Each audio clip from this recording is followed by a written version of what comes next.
السلام عليكم ورحمة الله وبركاته.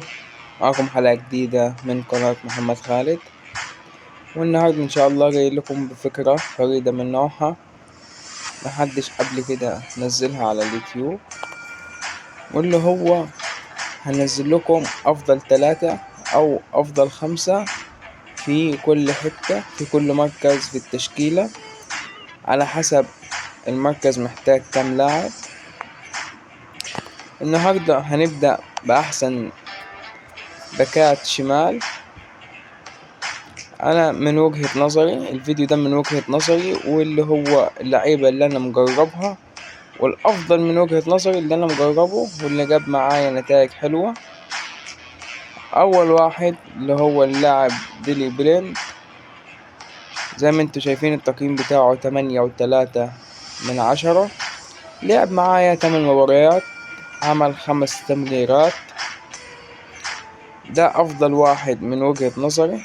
التلاتة مش هرتبهم التلاتة من افضل 3، انا هقول لكم التلاتة اللي شايفهم الافضل، بس انتوا رتبوهم على حسب ما انتوا شايفين. هستعين بفريق الخصم برضو، من احسن اللعيبة اللي شايفها تيو هرنانديز، لاعب من افضل الجناحات الشمال في اللعبة من وجهة نظري. وايضا في زي اللاعب الفونسو ديفيز، بس مستواه في اللعبة تراجع لفترة، ولكن هو كان من أفضل الباكات الشمال في اللعبة، وأداؤه كويس وبيساعد الهجوم. ممكن ندخل لاعب ممكن تتفاجئوا انتوا منه. اللاعب هو جواو كانسيلو. في ناس برضو في اللعبة تعرف ان جواو كانسيلو مكتوب عليه اللي هو بيلعب باك يمين، بس في الحقيقة كانسيلو بيلعب يمين وشمال، والاتنين احسن من بعضيهم في الحقيقة.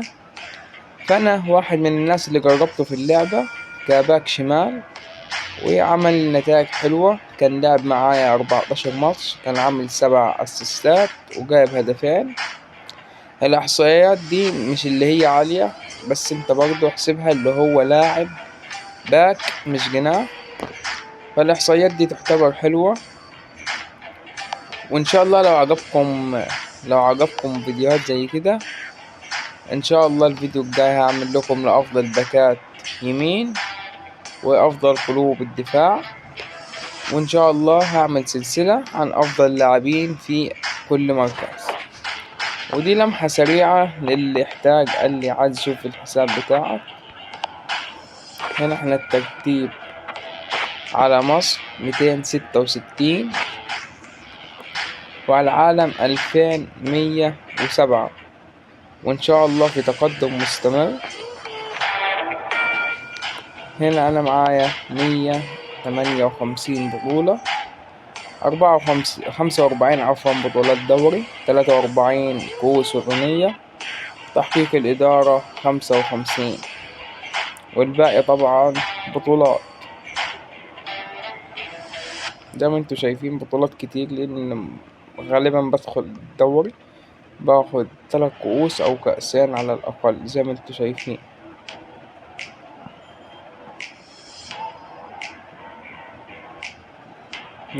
قدامكم كل دوري بدخله باخد 3 كؤوس أو كأسين على الأقل.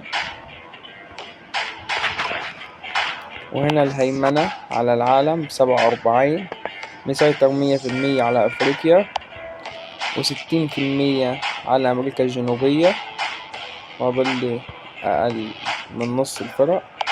وهنا أيضا دخل على 60% على آسيا.